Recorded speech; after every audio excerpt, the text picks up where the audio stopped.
Bien bonjour tout le monde, bienvenue pour un 5e épisode de La Force du Puzzle. Un épisode que je réenregistre à cause d'un gros bug de son tout à l'heure lors de la mise en ligne sur YouTube. J'ai pas trop compris, donc je recommence un petit peu différemment. Avant de parler du sujet que j'avais préparé pour vous, je voulais vous présenter un petit nouveau YouTuber qui s'appelle Roswell. Alors sa chaîne c'est Roswell Empire and Puzzle. Donc n'hésitez pas à aller faire un petit tour sur sa chaîne, à regarder ses vidéos, à liker, à commenter, à vous abonner. Voilà, c'est toujours sympa, la communauté s'agrandit. Alors, moi aujourd'hui je voulais parler de quelque chose qui me semble assez important dans le jeu, puisqu'il s'agit de la synergie. Alors, qu'est-ce que la synergie? Littéralement, la synergie c'est un phénomène par lequel plusieurs facteurs agissant en commun créent un effet global.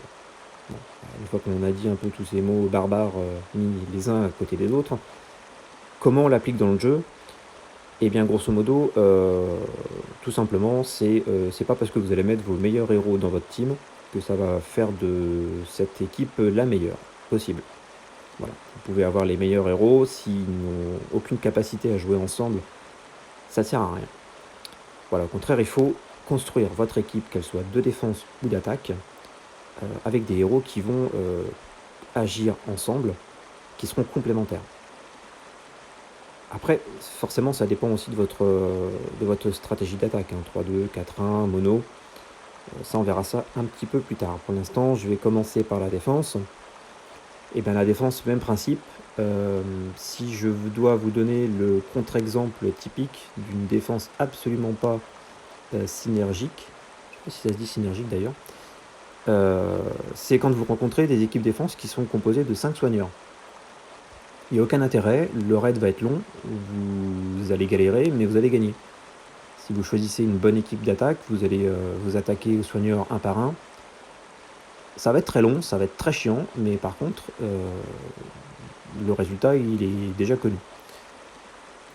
Même chose dans une équipe défense composée de 5 snipers.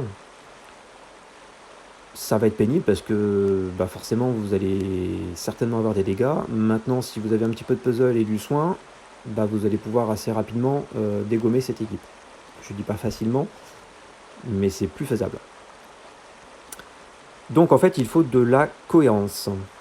Si je vais parler de défense, par exemple, on va revenir juste un petit peu à la base, mais très rapidement, comment on construit une équipe défense. Alors je vais juste m'appuyer un peu sur un exemple sur la mienne. Je ne sais pas si c'est la meilleure, mais enfin en tout cas c'est celle que je pense être la plus efficace. Comment on la construit? Eh bien on choisit son tank, que le personnage qui est au centre de votre équipe, c'est censé être le personnage le plus robuste. Celui qui a la meilleure défense, les meilleurs points de défense et les meilleurs points de vie, et le plus utile aussi. Là, dans mon exemple, il y a Sonia. Pourquoi Sonia? Parce qu'elle est de classe paladin, et la classe paladin lui donne 25% de chance d'obtenir 25% de défense pendant 2 tours en subissant des dégâts. Donc, elle va se prendre des tuiles. Sa compétence, enfin son talent de paladin a 25% de chance de plus de se mettre en route et d'avoir pratiquement de faire monter Sonia à plus de 1000 points de défense. Donc, c'est quelque chose d'assez important. Ça apporte de la robustesse. Donc en plus, elle est emblémée 19. Et accessoirement, elle fait des dégâts de manière rapide. Ensuite, il faut entourer votre tank de 2 flancs. Donc à gauche, j'ai mis Boltusk, pas déjà parce qu'il est rouge. Mon adversaire, normalement, à cette défense-là, va partir avec soit en vert, ou en tout cas avec une majorité de héros verts pour taper rapidement Sonia.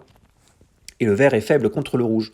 Donc Boltusk a des chances de survivre assez longtemps. En plus, il est de classe combattant, donc il a le talent de ressusciter, 30% de chance de ressusciter, et il apporte du soin et de l'attaque.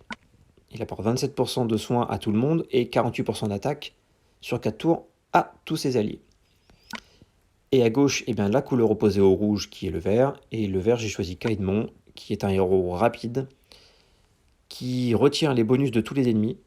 Donc si votre adversaire a eu le temps de de se voir attribuer des bonus. Caedmon, en étant rapide et en se prenant quelques tuiles, même à l'aile, va avoir une chance de faire sa CS, et en tapant n'importe qui, il va retirer les bonus de tous les ennemis. Et ensuite, vous verrez que ça a son importance. À droite, il nous reste la couleur jaune et la couleur violette. J'ai mis Lixiu parce que Lixiu a des stats de défense qui sont plutôt sympathiques. Elle est voyou dans sa version emblémée, ce qui lui donne 20% de chance d'esquiver les dégâts des compétences spéciales. Et elle a en plus une CS qui est très pénible, puisqu'elle fait un peu de dégâts, et surtout elle réduit la mana de 10% en version costumée, mais de 20% en version normale. Et à droite, un autre sniper, donc cette fois-ci Sartana qui est violet, qui elle va apporter un dot, donc 306 points de dégâts sur 6 tours, et qui va taper fort. Donc voilà une équipe qui, selon moi, apporte une certaine synergie. Je pense qu'il doit certainement y avoir mieux, mais en tout cas c'est la défense sur laquelle je m'appuie aujourd'hui. On peut appliquer la même chose à l'attaque. Comme je vous l'ai dit, ça dépend aussi de la manière dont vous jouez. Moi aujourd'hui j'ai choisi de prendre l'exemple du 3-2 parce que je pense que ça parle à beaucoup de gens plutôt que le mono. Ça ne m'empêchera pas dans une prochaine vidéo de vous reparler un peu du sujet en 4-1 ou en mono, mais aujourd'hui je pensais que c'était assez sympa de vous parler de la synergie en 3-2.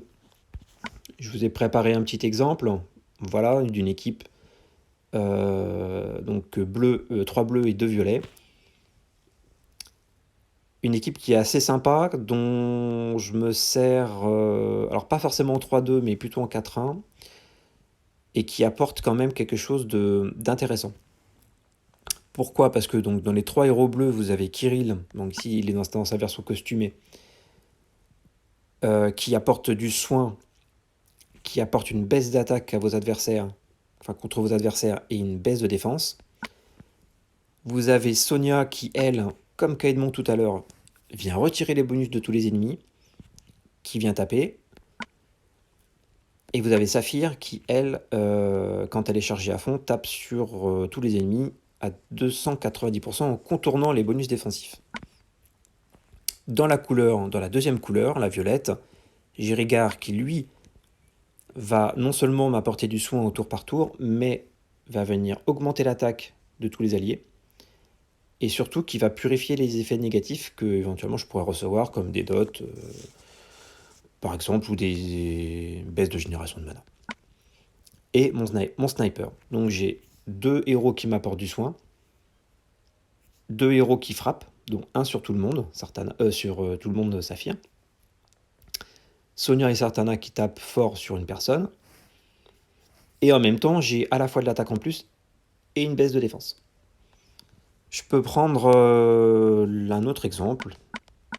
Si vous voulez, on peut partir sur un 3-2, je sais pas, rouge-jaune par exemple. Si on part en rouge-jaune, on peut prendre Boltusk. On peut prendre Gormek et puis Gardien Faucon, si je le retrouve.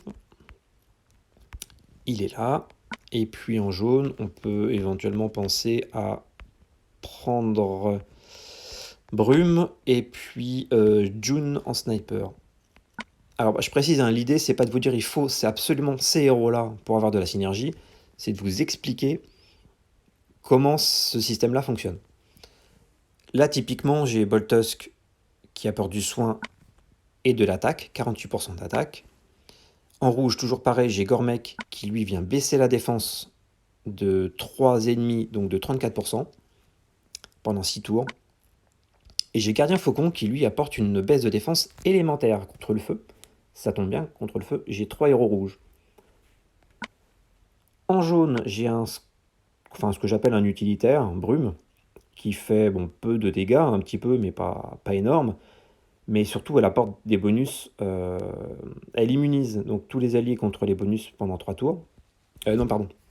Elle immunise les ennemis, 3 ennemis, contre les bonus qu'ils peuvent éventuellement s'attribuer. Les 3 ennemis que vous allez viser ont une baisse de défense contre les compétences spéciales de moins 34%. Et surtout, ils voient leur génération de mana baisser de 64%, ce qui est juste énorme. Et un sniper avec June. Donc là, vous avez un peu tous les ingrédients pour taper. Vos tuiles rouges vont taper fort avec Bolteuse qui augmente l'attaque, avec Gormek qui baisse la défense, et en plus Gardien Faucon qui baisse la défense en élémentaire, en rouge. Et puis vous allez contrôler vos adversaires avec Brume et les taper fort avec June.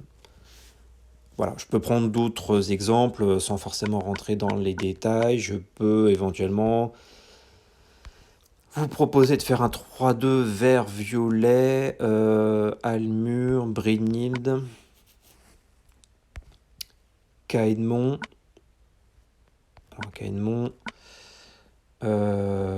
Et puis en violet, qui est-ce qu'on pourrait mettre Tiburtus, voilà, et Sartana. Donc là, vous avez Almur qui va baisser la défense contre le vert. Vous avez Brynhild qui va vous apporter du soin, qui va immuniser vos alliés, enfin lui et ses alliés à proximité contre les retraites bonus, qui va apporter de la défense contre les compétences spéciales, qui va apporter de la génération de mana à ses deux alliés à gauche et à droite.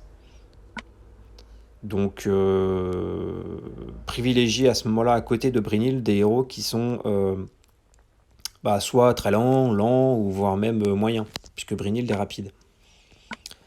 Typiquement, là, rapide, j'ai Tiburtus qui est moyen, et puis à ce moment-là, mettez votre Sartana à côté, qui est rapide, elle passera en très rapide.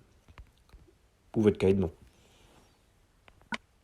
Voilà, donc là vous avez quand même quelque chose qui est assez sympa. Vous avez de quoi baisser la défense en élémentaire, baisser la défense tout court avec Tiburtus. Vous avez deux personnages qui vont taper, Caedmon et Sartana, et puis vous avez Brynhild qui va vous apporter du soin. Vous pouvez aussi très bien dire, je me passe de Caedmon ou de Sartana, et puis je viens mettre un soigneur supplémentaire, un Rigard par exemple.